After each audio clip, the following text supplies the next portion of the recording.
సన్నిధిలో కలిసి ఆరాధన చేయడానికి దేవుడు మనందరికి ఇచ్చిన భాగ్య తరగతిని బట్టి దేవునికి స్తోత్రం. ఆదివారం రోజు అందరూ చాలా బలహీనలై ఉన్నారేమో అనుకుంటాను. ఏమో నిన్నటి చల్లదన్నం ఈ పగటి వేళ తినేసి వచ్చారేమో అనుకుంటాను.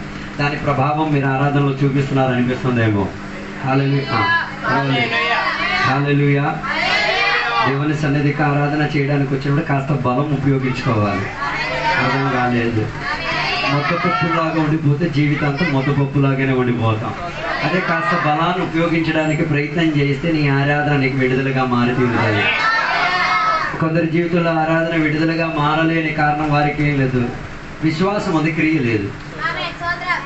ఉన్నారో లేదో నాకు తెలియట్లేదు. మరి రాత్రి వాళ్ళకి నిద్ర సరిపోలేదేమో నాకు అనిపిస్తున్నది. ఏమైనా పర్వాలేదు, మీ ఉద్యోగం చూసి నేను బలపడిపోతుంది, నేను బలపడాలి తప్ప బలహీనలు అయిపోకూడదు. మీకు ఇష్టం లేకపోతే మీ కష్టం, అది మీరు అనుభవించుకోవాల్సిన తప్పదు. మీకు చదివిన వాక్య భాగంలోకి తిరిగి వెళ్దాం. లేవియాకాండం 3వ అధ్యాయం దాన్ని మొదటి వచనం చెప్తున్న మాట మీరు చూద్దాం. అక్కడ రాయబడిన వాక్య భాగ తరగతిలో మనకి కనబడుతున్నది సమాధాన బలియాగము అర్పించడానికి దేవుడు మోషేకి చెప్పుచున్న ఒక మాట మనకి కనిపించుచున్నది. సమాధానాన్ని అన్న పదానికి ఇబ్రాయి భాషలో షలోమ్ అన్న పదాన్ని చెప్పబడి తీరుతున్నది. ఈ కాలంలో దేవుని బిడ్డ మనల్ని కలిసిన ప్రైజ్ చెప్పారు, అది వేరే విషయం. యూదులు కలిసినప్పుడు వాళ్ళు చెప్పే ఒక పదం సమాధానం కలుగునుగాక, సమాధానం నీ జీవితంలో ఉండి తీరునుగాక. అందుకే దేవుని యొక్క బిడ్డలుగా కూడా కలిసేటప్పుడు ఏం చేయాలి, ఒకరొకరికి వందనం చెప్పడం ప్రయత్నం చేసి తీరాలి. సమాధానంలో ఉంటేనే వందనం బయటకు వచ్చేది. ఒకడే నీకు ప్రైజ్లాడు చెప్పట్లేదంటే తెలిసేసుకో, ఆడ అశాంతితో సమాధానం లేక బతుకుతున్నాడని. హల్లెలూయా, హల్లెలూయా. అందుకే దేవుడిచ్చిన యాగ తరగతిలో దేవుడిచ్చిన ఒక అర్పణ ఏంటిది, సమాధాన బలి అర్పణ. ఈ పగటి వేళ నేను ఇక్కడికి సమాధానం ఉందా? ఉందంటే ప్రసక్తి వచ్చింది, లేదని అర్థం. హల్లెలూయా. సమాధానం కల్పించలేకపోతున్నారు, సమాధానం అనుభవించలేకపోతున్నారు. ఈ పగటి వేళ దేవుని బిడ్డలు సమాధానం అనుభవించి తీరాలి. అందుకే యోహాను సువార్తలో 14వ అధ్యాయంలో యేసయ్య శిష్యులతో చెప్పిన మాట, కలవరపడమాకుమా, నేను మీకు ఏమి ఇచ్చి ఉన్నాను, సమాధానాన్ని ఇచ్చి ఉన్నాను. అది లోకాన్ని గెలుపు సాధించి తీరేది, పాపానికి గెలుపు సాధించి తీరేది, సాతానును ఎదురించుకోగలిగి తీరేది. అలాంటి యొక్క సమాధానం నేను మీకు ఇచ్చుకుపోచున్నాను. ఆ సమాధానంతో నీవేం చెయ్యాలి, దేవునిని ఎదురు చూసుకొని తీరాలి.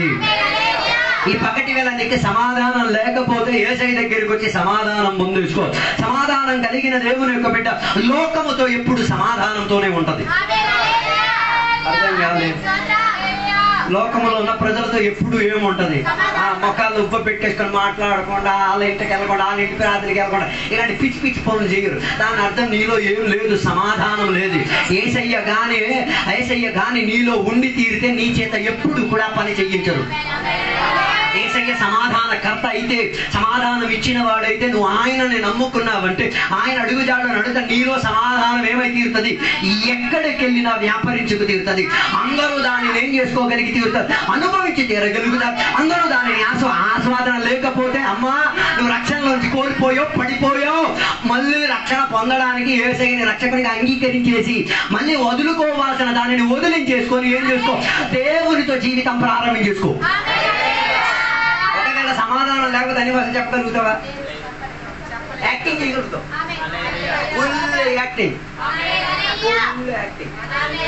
యాక్టింగ్ చేసి ఆరాధనలో యాక్టింగ్ చేసిన చరిత్రలు ఉన్నాయి, బైబిల్లో ఉన్నాయి, బోల్డ్ చెప్తారు. వెళ్ళి మత్తయి సువార్త, లూకా సువార్త, మార్కు సువార్త, యోహాను సువార్త వెళ్ళి కూర్చొని చదవండి. యాక్టింగ్ చేసిన జనాన్ని దేవుడు ఏం చేశారు, వేలెత్తి మరి చూపించారు, వేషధారులారా ఏమని పిలిచారు, అభిషక్తులారా అని. యేసయ్య ఎప్పుడు పిలవలే, దేవుని ఆత్మ ద్వారా నిండిన వారా అని పిలవలే. బదులుగా ఏం చేశారు, నటించిన వాడా. ఒక బయట ఒక లోన్ ఇంకలా, బయట ఇంకోలాగా నటించేవి ఎవరన్నా. హలో, సినిమా ఎందుకు మనం చూడకూడదు? లోన 100 పిల్లలు చేసుకుంటాడు, 100 సార్లు కాపురం వదిలేసుకుంటాడు, 100 సార్లు ఏం చేసుకుంటాడు, జీవితాడు, 100 సార్లు కొడతాడు, అన్ని చేస్తాడు. ఏముంది, ఒక తెర వెనకాతల చేసే ఒక ట్రిక్కే. హలో, అందుకే దేవుని బిడ్డలు ఏం చేయకూడదు, సినిమా చూడకూడదు, సినిమాలో నుంచి ఏం చేయకూడదు, అలవాట్లు పంచుకోకూడదు. కారణం ఏంటి, అది మొత్తం ఏంటిది, వేషధారణ. ఈ కాలంలో ఉన్న క్రైస్తవ్యం కూడా వేషధారణకు వెళ్ళిపోయింది. మీకు తెలియాలంటే ఇంటికి వెళ్ళి నీ పిల్లల కాడికి, ఒరే ఈరోజు చర్చికి వెళ్ళి ఏం పీకేవరా అని అడగండి. ఆడి వేషధారణ కదా చెప్పేస్తాడు. ఏం పీకానంటే ఏదో అయ్యగారు అక్కడ కాలక్షేపం చేసి నా బుర్ర పని చేయక నేను అక్కడ కూర్చొని ఏం చేశాను కూక అర్థం చేసుకో ఆడు యాక్టింగ్ చేసేసుకొని నేర్చుకుంటున్నాను అర్థం.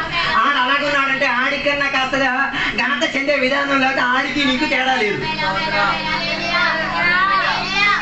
థియేటర్కి వెళ్తే కనీసం చప్పట్లైన ఆరాధనకు వెళ్తే చప్పట్లేదు అర్థం యాక్టింగే, మొత్తం యాక్టింగే. థియేటర్కి వెళ్ళినప్పుడు విధులు కొడతారు, చేతులు ఎత్తుతారు, డాన్సులు చేస్తారు, అన్ని చేస్తారు. వాక్యం వినడం అది జరగలేకపోతే సమాధానం లేదు నీలో, సమాధానం అనుభవించాడు. దాని అర్థం ఏసయ్య నీలో లేడు. నువ్వు ఏసయ్యని కాదు వెంబడించేది, నువ్వు ఏసయ్య కొరకు కాదు జీవించేది. అలాగైతే పగటి వేళ సమాధానంలోకి వచ్చి తీరడానికి ఏసయ్యతో ఒక జీవితం ఏం చేసుకు తీరాలి, ప్రారంభించుకు తీరాలి. సమాధాన యాగం అర్పించి తీరడానికి ఏం కావాలి, బలి వస్తువు కావాలి. 1:3 మొదటి వచనం. అతడు అర్పించినది సమాధాన బలి అయిన ఎడల అతడు గోవుల్లోనిది తీసుకొని వచ్చిన ఎడల అది మగదే గాని ఆడదే గాని యెహోవా సన్నిధికి గో అంటే యానిమల్స్, పశువుల్లో నుంచి ఏమై తీరాలి, ఏదో ఒకటి తెచ్చుకు తీరాలి. 3 పశువుల గురించి అక్కడ రాయబడినట్టుగా మనకి కనిపిస్తున్నది. ఒకటి దూడ గురించి రాయబడినది, రెండోది మేక గురించి రాయబడినది, మూడోది గొర్రె గురించి రాయబడినది. హలో, సమాధానం కల్పింపబడి తీరాలంటే ఏముండి ఒక బలి పశువు ఉండి తీరాలి. హలో, నీకు సమాధానం లేకపోవడానికి కారణం ఏంటిది, నీకు బలి పశు చేతిలో లేదు. అర్థం అవ్వడం చాలా మందికి చాలా కష్టం అనుకుంటా. వాక్యానుకున్న శక్తిని అర్థం చేసుకు తీరాలి. ఏముండి తీరాలి, సమాధాన అర్పణ అర్పించి తీరాలంటే చేతిలో ఏముండి తీరాలి, నీవు ఇంటి దగ్గర నుంచి ప్రయాసపడి నీ మందల్లో నుంచి నీవేం చేయాలి, ఒకదానిని మంచిది, శ్రేష్టం చెందేది, యోగ్యం చెందేది. ఇది చెప్పితే కొంతమందికి మంట ఎండిపోతాయి. మన వాళ్ళందరం ఇచ్చిపుచ్చి విషయంలో చాలా సూపర్ఫిషియల్ విశ్వాసం. ఇచ్చేటప్పుడు ఎలాంటిది ఇవ్వకూడదు, సిరిగింది అరిగింది చిరిగింది ఇవ్వకూడదు. బ్యాంకింగ్ చుట్టూ తిరిగి జీవితం ఆగిపోతుంది. నోటిని ఇలా ముడిచి కుడిచి చేయాల్సిన అవసరం, తిన్నగలిగి వేసేయచ్చు కదా. 2000 తక్కువే కదా వేసేది, 2000 ఎక్కువ వేసినది. ముడిచి కిడిచి ఏం చేసి ఏం అంటే దాని ఉద్దేశం పెడతాయి ఇలా ముడతట్టి. ఇంకా పాస్టర్ గారు కూడా ఇది పని చేయకూడదు. హలో హలో, ఒక విశ్వాసి కానుకలు వేసేసే సోమవారం ఇంటికి వచ్చి అయ్యా సిరిగిన 200 వేసింది. నేనే సిగ్గులేదు చెప్పడానికి.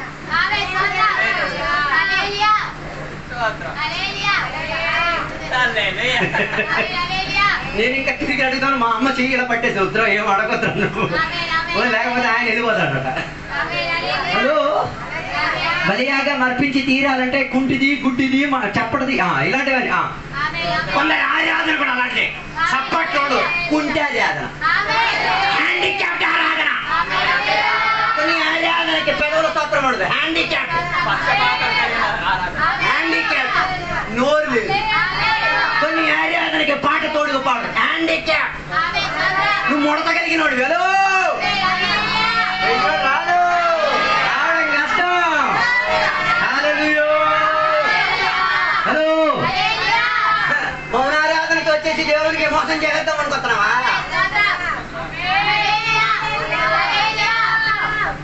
నిశ్శబ్ద ఆరాధనలోకి వచ్చేసి ముద్దపప్పులా కూర్చేసి ఏం చేయ బాబా, నువ్వు ఆత్మీయతలో హ్యాండిక్యాప్.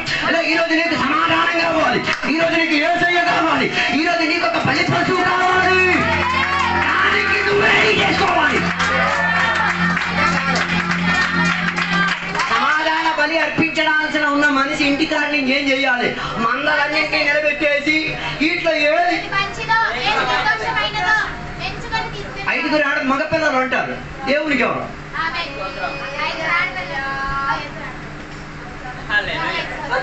మరి అది నీ టచింగ్, దేవునితో ఉన్న పర్సన్.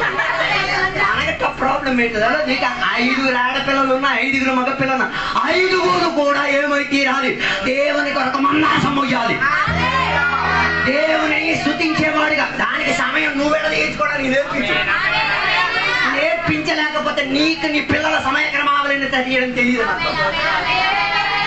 అంత మంచి అయ్యారు. అందుకే ఎప్పుడు కొందరు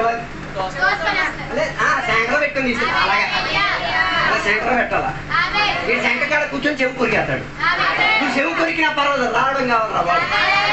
హలో హలో, యాగం అర్పించి తీరాలంటే ఏం చేయాలి? సమర్పణ ఉండి తీరాలి. సమర్పించే వస్తువుని ఏం చేయాలి? ఎంచుకు తీరాలి. దానికి మంచి ఉదాహరణ మొదటి పేతురు పత్రిక 1వ అధ్యాయం 18-19 వచనాలు చదవండి.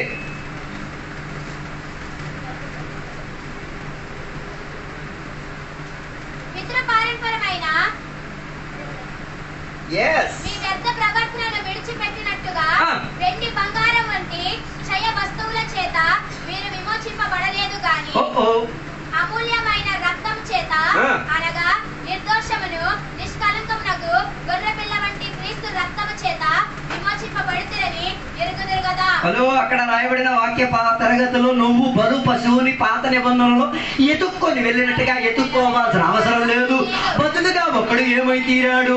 బలి పశువుగా ఎవరు వధింపబడి తీరారు? యేసుక్రీస్తు వారు ఏమై తీరారు? వధింపబడి తీరారు. దాని అర్థం తొలి నువ్వు డిఫెక్ట్ ఉన్న దానిని ఎత్తుక్కొని వెళ్ళాల్సిన పరిస్థితి ఉండేది. కొత్త నిబంధన వ్యవస్థకు వచ్చిన డిఫెక్ట్ ఉన్నది లేదు. డైరెక్ట్ వెళ్ళి చెప్పుకోవాలి. డైరెక్ట్ వెళ్ళి ఏసైతో కలిసిపోవాలా. డైరెక్ట్ గా ఏసైతో అనుబంధం మెచ్చుకోవాలా. డైరెక్ట్ గా ఏసైన నమ్ముకు తీరాలి. డైరెక్ట్ గా ఏసైన స్తోత్రం చెప్పుకు తీరాలి. డైరెక్ట్ గా దేవుని యొక్క వాక్యాన్ని గణపరుచుకు తీరాలి. దాంట్లో ఏసైలో ఏం లేదు, ముడతలు లేవు. ఏసైలో ఏ రీతి కలిగిన వ్యాధి గదిలో ఆయన పర్ఫెక్ట్. కానీ కొందరు చేసే పని 18వ వచనం చదవండి. ఓ మై గాడ్, దేవుని మెడలో పితృపారంపర్యం ఉందా? ఇప్పుడు నేను మెడ తీసి చెప్తా. పితృపారంపర్యం లేదా? ఉందా లేదా? దేవుని బిడ్డల్లో అధికంగా ఉంది. అందుకే కదా పిల్లలకి కుటుంబ చర్చలు అడిగేస్తున్నా. పేరు అడిగేటప్పుడు ఇది అడిగేది ఏం పేరు, నీ ఇంటి ఏంటి? నాకు బోర్డు మంది దేవుని స్తోత్రం. మా అమ్మ నాన్న నా ఇంటి పేరు నా ఈ పేరు కలపలే. ఏమో ఇంత తీవ్రంగా వాక్యం పేరు చెప్తానేమో అనుకునే దేవుడు అది ప్రేరేపణ ఉండదేమో. ఇంటి పేరు తెలుసుకొని నన్ను ఏం చేస్తావు? తెలివేస్తాం. రైతులు రాలే. అందరు ఇప్పుడు కూడా ఏం పట్టుకొని వచ్చారు?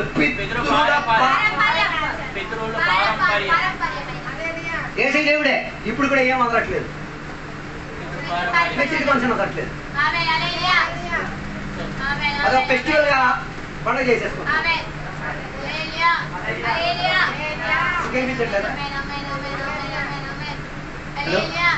ఆ పాప ప్రతి ప్రతి ప్రతి ప్రతి నెల ఆడవాళ్ళకి ఏం వస్తుంది? నెలసరి వస్తుంది. కొందరికి 3 రోజులు, 5 రోజులు, 7 రోజులు, 10 రోజులు వారి వారి శరీర ప్రక్రియ ప్రకారంగా. అలా ఉన్నోడు చేతుల నుంచి అన్నం తింటారు. ఏంటి మరి పితృపారంపర్యం పట్టుకుంది.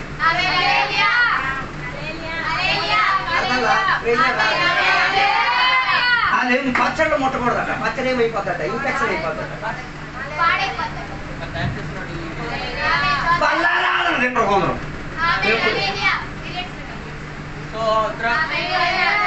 ఏం పితృపారంపర్యమో.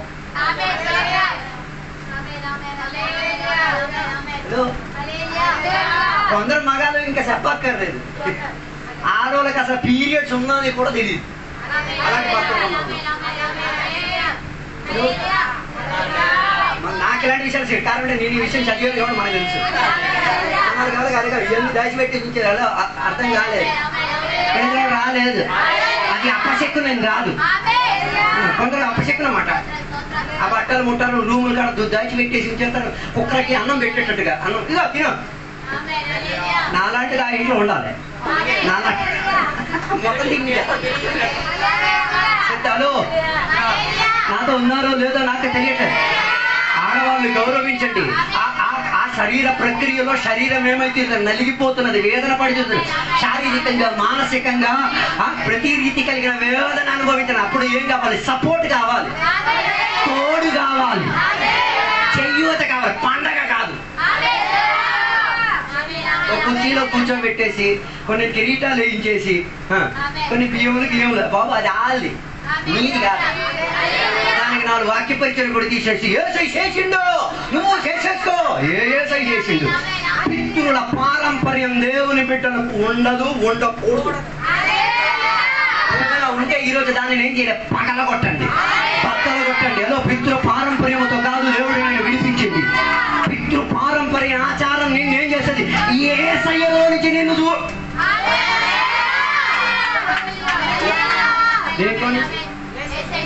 నిన్ను యేసయ్యలో నుంచి ఏం చేసి అందుకే అక్కడ రాయమన్నాడు 18వ వచనం. పితృ పారంపర్యం మీ వ్యర్థ ప్రవర్తనను అదేంటిది? అది ప్రవర్తనను వ్యర్థం అంటే ఇంగ్లీష్ లో చెప్పండి. యూజ్లెస్. పనికిరాని క్రైస్తవులకి ఏం కాదు. పనికిరాని అది useless, మీకు పనికిరానిది. దేనికి ఉపయోగం లేనిది.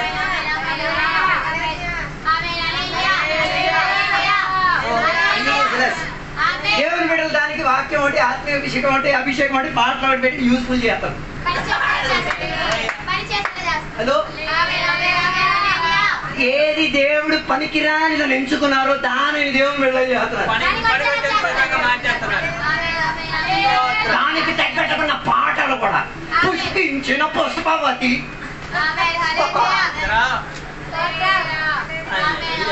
హలో, ఆడవాళ్ళని గౌరవించండి అంతే తప్ప నెత్తికెక్కించేసి ఊరేగింపేసేసి పెద్ద పండగ చేసామని రాలే. అందుకే పితృ పారంపర్య ఆచారం వాక్యాధారంగా ఏమై తీరేది, వ్యర్థమై తీరేది, పనికిరాని తీరేది. వాటికి రక్షణతో ఏ రీతి కలిగిన ఏముండదు, పొత్తుండదు. వాళ్ళని ఇప్పుడు కూడా పట్టే గ్రిప్పేది సూపర్స్టిషన్, మూఢనమ్మకం. బల్లి టిట్టి టిట్టి అంటే ఈడు ఎవరికో కనబడిందంట.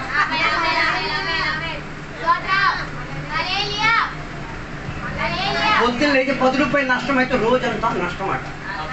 ఏ దేవుడికి చేస్తున్నాం? అప్పుడు చెప్పలేదు 10 కాదు 100 నష్టమైన దేవునికి నేను 2000 నష్టమైన దేవునికి నేను సేవించి తీరుతాను. హలో, ఇలాంటి మూడ కొందరికి కళ వచ్చేట బైబిల్ ఎట్టేస్తారు. అదే మూఢ నమ్మకం. ఈ కాలంలో కళ వ్యాపారం ఎక్కువైపోయింది. వ్యక్తి కూడా కళ వాక్యమే కూడా చూడట్లే. మత్తయి సువార్త 2వ అధ్యాయం 8వ వచనం దేవుడు నాకు చాలా కళ చూశాను. ఏం కళ చూసావు? సూపర్స్టిషన్ అయ్యాను. కళ చూసామంటే ఏదో గొప్ప యోసేపు అయిపోయాను అనుకుంటాను. హలో, యోసేపు కళ చూడడం కాదు. యోసేపుకి ఎవరు కళ గురించి ఆయన కళ గురించి చెప్పలేదు, వ్యాఖ్యానం కూడా. అది కళ అర్థం కాలే. ఇప్పుడు నేను కళ చూసుంటాను, మీరు నా దగ్గరికి వచ్చి నేను కళ చూశాను, వ్యాఖ్యానం అదేం కళో చెప్పు, దానికి వ్యాఖ్యానం కూడా చెప్పు. అప్పుడు దేవుడు నీతో మాట్లాడాను నాతో. ఇది పిచ్చి 420 కళలు చూసేసి ఓ మూఢనమ్మకం. దేవుడు నాతో మాట్లాడు, ఏం మాట్లాడు? అది సంఘానికి పనికిరాదు, సేవ పరిచయకి పనికిరాదు, ఒకరి ఆత్మను రక్షించడానికి పనికిరాదు. ఏం సొంత గొప్ప కృషి, ఒక సుఖం. అది ఏడు, అది సూపర్స్టిషన్.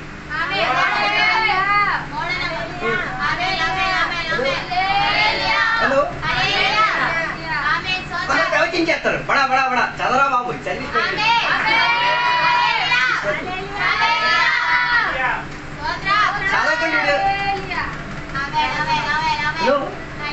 క్రైస్తవ గోళం ఎక్కడ కథపతించిందో తెలుసా? మూఢనమ్మకాలు కథపతించింది. మహాసభలకు మీరు ఎందుకు వెళ్ళేది? మీరు వెళ్ళేవారు కదా, నేను మీకు అడుగుతున్నాను, ఎందుకు మీరు మహాసభలకు వెళ్ళేది?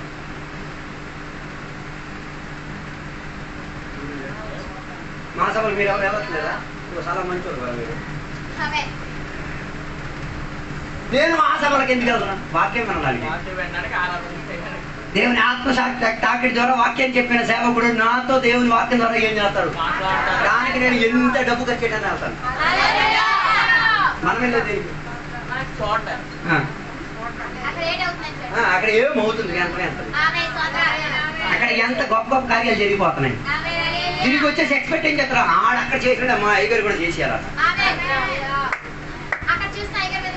అందుకే వీళ్ళందరూ మన ఆటోమేటిక్ అయ్యగారి దగ్గర నుంచి ఎవరి మీద పడిపోయింది? అయ్యగారి మీద పడిపోయింది. సీక్రెట్ గాని మేము చెప్తారు, సీక్రెట్ గాని కౌంటర్ మేము చెప్తారు, సీక్రెట్ గాని చెప్తారు. నీ అయ్యగారు చెప్పు, మూఢనమ్మకం కదా. తర్వాత అయ్యగారికి పెళ్లి కూడా చెప్పలేదు, అయ్యగారిని తిన్న కలవలేదు. కారణం ఏంటి? ఈ మూఢనమ్మకం లోపల ఉంది కాబట్టి అయ్యగారిని ఆయనలాగా ఎక్స్పెక్ట్ చేస్తున్నాం. అదే తన పరిచర్య వేరు, ఈయన పరిచర్య వేరు. అందరికి భిన్న భిన్న వ్యక్తిగతంగా ఉన్న పరిచర్యని దేవుడు ఇచ్చాడు.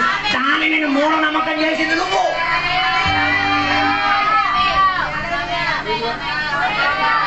అందుకే కదా ఈ చేపల బజార్ లాగా ఈ చర్చి బాగుపోతే ఆ చర్చి.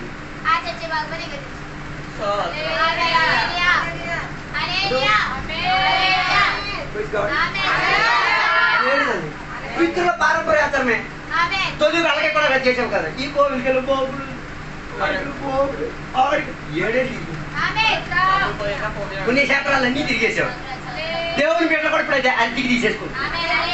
ఏమని స్థానిక సంఘ కాపరి వెళ్ళిన దగ్గర ఎక్కడికి వెళ్తాడు? ఆయనతో సమాధానం ఉండదు. హలో, దేవుని బిడ్డలు ఇలాంటి సూపర్ స్టిషన్ అన్ని ఏం చేయాలి? మూఢనమ్మకాలన్నీ ఏం చేయాలి? పగలగొట్టుకోవాలి.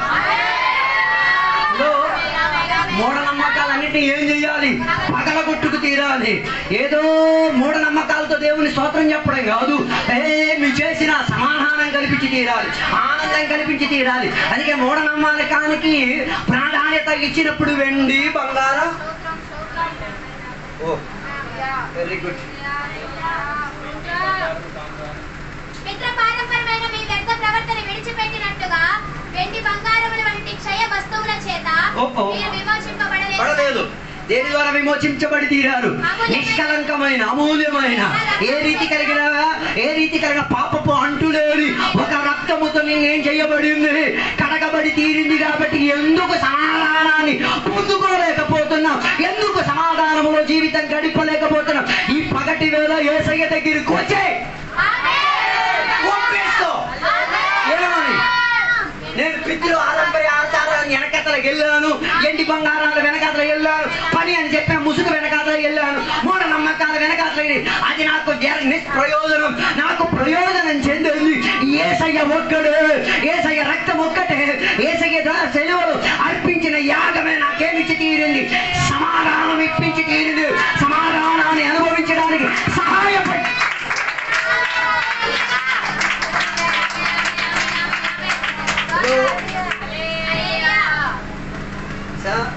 సమాధానం రెడీగా ఉంది, నువ్వు రిసీవ్ చేసుకుంటే చాలు. ఏం చేసుకుంటే చాలు. ఒక ఇంటికి యేసయ్య వెళ్ళేటప్పుడు ఒక ఆమె వాక్యం వింటుంది, ఇంకొక ఆమె వంట మీద బిజీ ఉంది. చాలా సూపర్. సమాధానం ఉందా? కొందరు ఈ పనే 31వ తారీఖు ప్రతిసారి నేను చూస్తున్నాను. నువ్వు ఆరాధన అని చెప్పేసి భోజనం పెట్టుకుంటావు, అయితే భోజనం చేయి లేదా ఆరాధన చేయి. అర్థం కాలే. 50-50 పేరు మమ్మల్ని తినమంటే ఎలా తినేస్తాం మేము?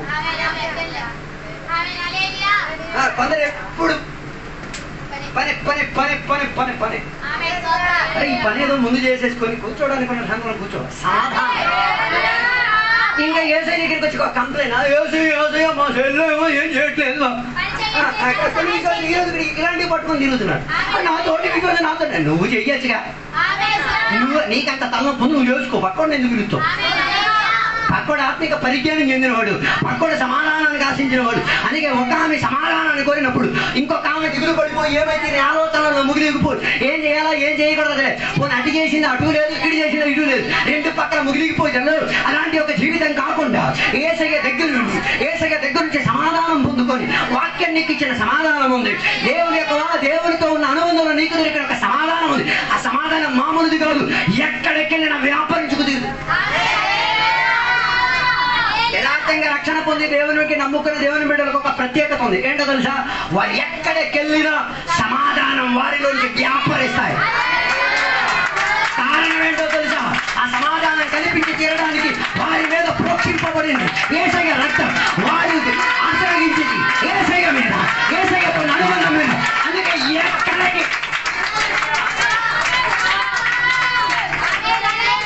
సమాధానం కల్పించినోడు సమాధానం లేనివాడికి మాట్లాడితే అయితే సమాధానం వస్తుంది, లేకపోతే తలనొప్పి. ఈ రెండిట్లో ఏదో ఒకటి ఖాయం. అయితే సమాధానం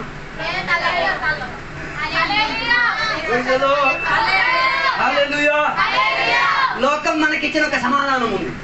ఇవ్వట్లేదా లోకం మీకు సమాధానం? మందు తాగితే 6 గంటల సూపర్ సమాధానం కదా. ఏ సెంట్ ఉంది? కాలం గట్టి కడుపు పట్టుకున్నా, కుక్క చుట్టుకోసిందా 7 6 గంటలు దాటిన తర్వాత మొదలైతే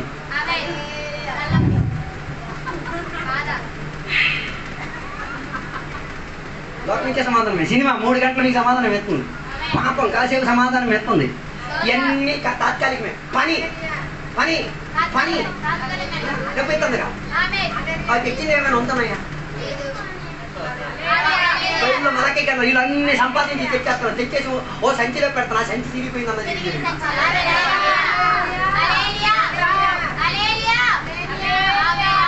జిఐపి లాగా పనిచేస్తారు, రివర్స్ చదవండి, జిఐపి లా పనిచేస్తారు. నేనేమీ ఉండవు. హలో ఏం చేస్తారు? ఫుల్ పనే. మళ్ళీ ఎగిరి దగ్గరికి చెప్పి ఆ యాక్టింగ్ కూడా చూడాలి. అయితే చెప్పారు అప్పులు చేయమని, ఎందుకు అప్పులు చేశావు? ఇక మనం వెంటనే ఎందుకు?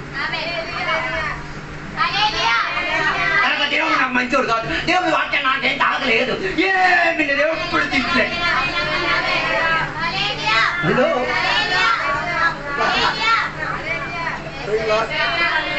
హల్లెలూయా హల్లెలూయా ప్రైజ్ ది లార్డ్. పని పని పని పని అని చెప్పుకుంటే పని ఎప్పుడూ తీరదు. దానికి బదులుగా సమయాన్ని ఏం చేయడానికి ప్రయత్నం చేయండి, సమాధానముతో క్రమపరచడానికి ప్రయత్నం చేయండి. పడుకోడానికి బైబిల్ చదువుతున్నాను. విత్తనం వేయడానికి ఒక సమయం, విత్తనం కోసుకోవడానికి ఒక సమయం, పంట వేయడానికి ఒక సమయం, వర్షం పడడానికి ఒక సమయం, ఎండ కాయడానికి ఒక సమయం, జీవితంలో బాగుపడడానికి ఒక సమయం, నాశనం అవడానికి. అలాగైతే ఆత్మీక విషయంలో కూడా సమయాన్ని నీవే ఏం చేసి తీరాలి, విడదీసి వేర్పరచుకు తీరాలి. నాకు 24 గంటలు ఉంది, ఈ 24 గంటల్లో సమాధానాలు వ్యాపరించి తీరేటట్టుగా, సమాధానం కలిగేటట్టుగా ఉద్యోగం, సమాధానం కలిగేటట్టుగా సంపాదన, సమాధానం కలిగేటట్టుగా ఆరాధన, సమాధానం కలిగేటట్టుగా సహవాసం, సమాధానం కల్పించే ప్రణాళిక. వేదన కలిగిన బాధ ఏంటో తెలుసా? కొందరు చర్చికి వచ్చి సమాధానం లేదు.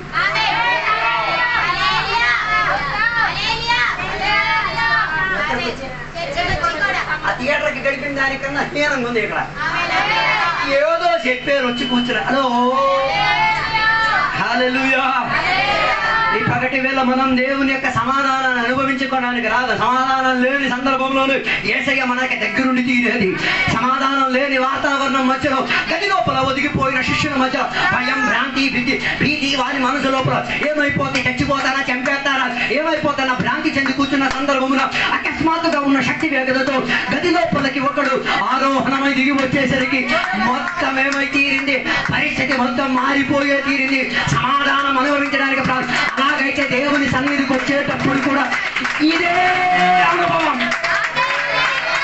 అనుభవించలేకపోతున్నాడు. మోకాల్లోకి దిగు, సమాధానం ఇవ్వు దేవో, సమాధానం కావాలి లేదు, నువ్వు సమాధానానికి కట్టే నేను నిన్ను తాకుతున్నా.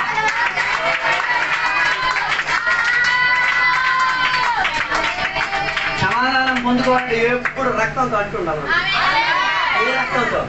మనకన్నీ దెయ్యాలు వచ్చినప్పుడు యేసు రక్తం చేయి, యేసు రక్తం చేయి, యేసు రక్తం చేయి. నేను చెప్పేది పొద్దున్న ఇచ్చేటప్పుడు, దేవా యేసు రక్తం ద్వారా నన్ను కడుగు దేవా, స్నానం చేసేటది దేవా, యేసు రక్తం ద్వారా నన్ను అభిషేకపరచుము దేవా, యేసు రక్తం ద్వారా నన్ను బాగుపరచుము దేవా, యేసు రక్తమే జయము, యేసు రక్తములోనే నాకు ఆధారం, యేసు రక్తములోనే నాకు సమాధానం, యేసు రక్తమే నా కొరకుంది. ఇక నేను దూడ వెనకాతలు వెళ్ళక్కర్లేదు, పశువుల వెనకాతలు వెళ్ళక్కర్లేదు, అర్పణలు అర్చనలు విధి విధానాలు వెనకాల వెళ్ళక్కర్లేదు.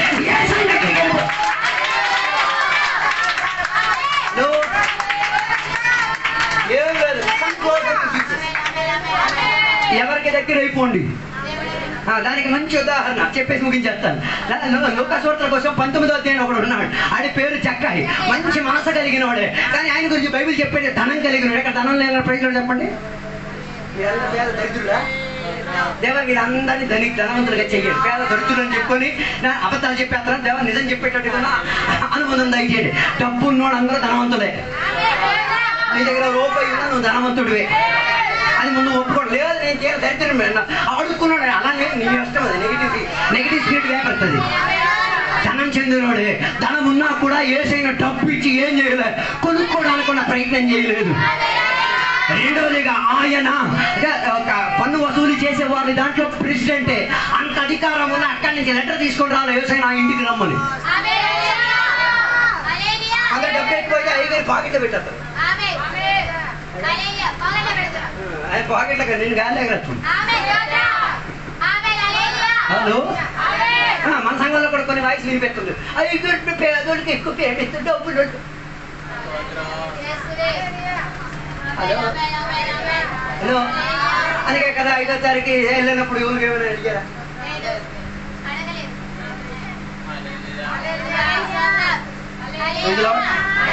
హల్లెలూయా. పేదోళ్ళు చిన్నోళ్ళు దరిద్రులు అలాంటిది ఏం లేదు. పేదకి నువ్వే తెచ్చించుకు తీరేది. నేను చెప్పొచ్చే ఉదయం ధనం చెందిన వాడే, అధికారం చెందిన మనిషే, కానీ ఆయనకు ఒకే ఒక ఆశ ఏంటి? ఎవరిని చూడాలి? యేసయ్యను చూసి తీరాలి. అందరి ద్వారా నేను విన్నాను యేసయ్య ఎటువంటి వాడు. ఈ పగటి వేళ నీకు అలాంటి ఒక ఆశ ఉందా? ఆరాధనకుడు యేసయ్యను చూడాలి, ప్రార్థన చేసాడు యేసయ్యను చూడాలి, వాక్యం చదివేటప్పుడు యేసయ్యను చూడాలి. అలాంటి ఒక దాహం ప్యూర్ మనసు ఉంటే చాలు, నువ్వు ఖచ్చితంగా యేసయ్య. కానీ బైబిల్ సెలవిచ్చే మాట, ఈడు పొట్టోడు. ఎవడు? పొట్టోడు కాబట్టి ఈడేం చేయలే. నేను పట్టి పట్టి పట్టి పట్టి పట్టి పట్టి అని చెప్పి జరగలే. పొడుగున్న దాన్ని వెతుక్కున్నాడు. కొందరికి ఇప్పుడు మారదు సిద్ధాంతం. ఏది లోటుగా ఉన్నదో ఆ లోటును పట్టుకొని కూర్చోవడం కాదు, ఏది మిండుగా ఉన్నదో ఆడ పరిగెడు. అప్పు అప్పు అప్పు అప్పు అప్పు అప్పు అప్పు అప్పు అప్పు లేనోడు దగ్గరికి ఆట కాస్త తిరుగు చూడు. ఆడికి ఒరే నువ్వేట్రా బాబు అప్పు లేకుండా ఎలా బతికేస్తున్నావు? నేను అప్పులు అప్పులు అప్పులు ఆయన ఆడితో నడిచేస్తాను, నీకు అర్థమైపోదు అప్పు తీసుకోకుండా బతకచ్చని. ఆడి చేసింది పొట్టోడైనా పొట్టి పొట్టి పొట్టి అని చెప్పుకునే బదులుగా పొడుగున్నది ఎవరున్నారు? మనుషులు పొడుగు కాలేరు. మనుషుల కన్నా పొడుగున్నది ఎవరు? ఒక చెట్టు చాలు నాకు పొడుగ్గా ఉన్నది. ఈయన కష్టపడి ప్రయాసపడి దేని మీదకి ఎక్కేశాడు? చెట్టు మీదకి ఎక్కేశాడు. చెట్టు మీద కూర్చున్న వీడికి ఏం లేదు, సమాధానం లేదు. ఏం చేసుకున్నాడు తెలుసు? ఒక పద్ధతిగా ఆకుల మధ్య కాకులాగా కూర్చున్నాడు. మన చర్చిలో కూడా కొందరు అలాగే కూరి ఆ దాని మధ్యలో వెనక అతను కాకులాగా కూర్చుంది. ఏం చేస్తారో ఎవడు తెలియకూడదు, అన్నీ తెలుసుకునేలా. కొన్ని విశ్వాసాలు కూడా ఎలాగ చర్చికి రారు, ఫోన్లు తెలుసుకుంటారు. చర్చికి రారు, ఫోన్లు తెలుసుకుంటారు. ఏం జరిగింది? జరిగిందా? ఏం పాట పాడారే? అది చెప్పినోడు, అది విన్నోడు. ఈ ఆకుల మధ్య ఉండేసి కాకులాగా ఏం పని చేస్తాం? అయితే పావురం కాకికున్న ప్రతిగా కూకును కొడుకుంటుందో పావురము కనీసం ఆవుకైనా తెంపేసుకునే ప్రయత్నం లేదు. కాకివా పావురమ్మ, కాకివా పావురమ్మ, కాకివా పావురమ్మ. పావురం అయితే ఏం చేసుకోవచ్చు? జిడ్డున్నా నూనెంటున్నా ఉదయం మొక్క నేను చూసి ఎత్తు వచ్చి చెప్పేది ఒరే అన్ని అన్ని నాశనం అయిపోయాయి, మనం జీవిస్తాం. ఆకు మధ్య కాకు జీవితం వద్దు. ఫోన్లో తెచ్చుకునే చాలా లాభం. చెప్ప ఒరే నీకెక్కడికి వచ్చి మిమ్మల్ని చేత కానప్పుడు నాకు ఇలా ఫోన్లో చెప్పడం కూడా ఇష్టం లేదని చెప్పి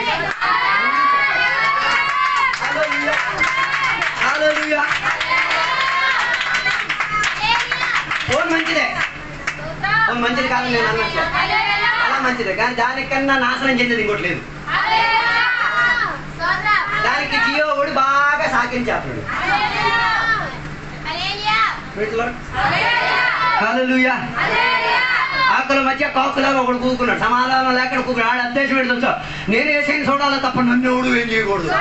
ఇలాంటి కొన్ని విశ్వాసాలు కూడా ఉన్నారు. ఆడ ఏసైని చూసేయాలట, ఆడిని విశ్వాసం చూడకూడదు, పాస్టర్ చూడకూడదు. ఏ డొంకలో కూకున్నాడు ఏమో. హలో, ఆకులాగున్న కాకులా జీవితం నిన్ను దేవుడు బయటికి రప్పించే తీరుతారు. ఈడ అందు లోపల ఒదిగిపోయి ఉన్నవాడు సమాధానం లేక ఏసైనా చూసేస్తే చాలు. కానీ ఏసై అక్కడికి వచ్చి ఏం చెప్పాను? నాయన ఆకులా ఉండి కాకులాగా ఉండడం కాదురా నాయన, ఆడుంటే సరిపో కిందకి దిగిరా.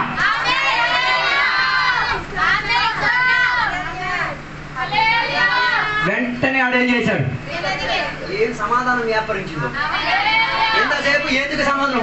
80 కిలోలు ఉన్న మనిషి ఈ కొమ్మలన్నీ ఎలా కాయసి ఉన్నాయిగా, ఈ కొమ్మలు ఎరగకూడదు అని చెప్పి సమాధానం లేకుండా కొమ్మలు కొట్టేసుకున్నాడు.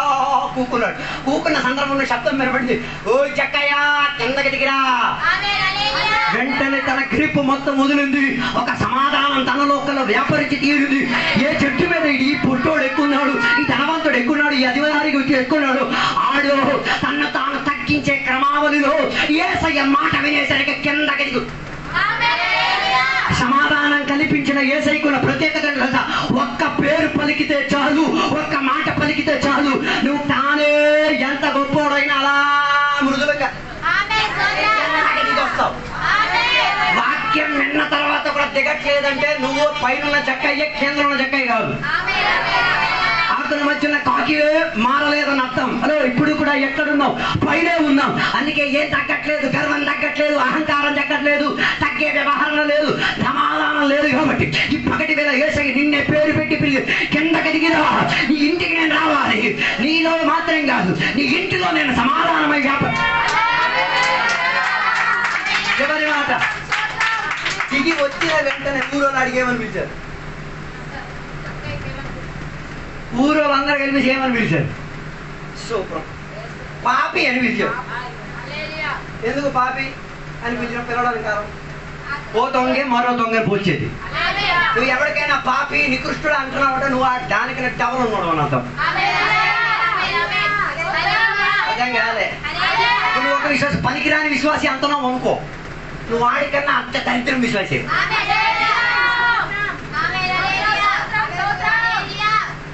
అర్థం కాలే. అసలు పాపి అన్న పదం ఎవరు వాడాలి? పాపం నేను ఏసై కదా వాడాలి. ఏసై ఎవరినైనా పాపి అని పిలిచారా? పేదవారు కూడా. కారణం ఏంటి?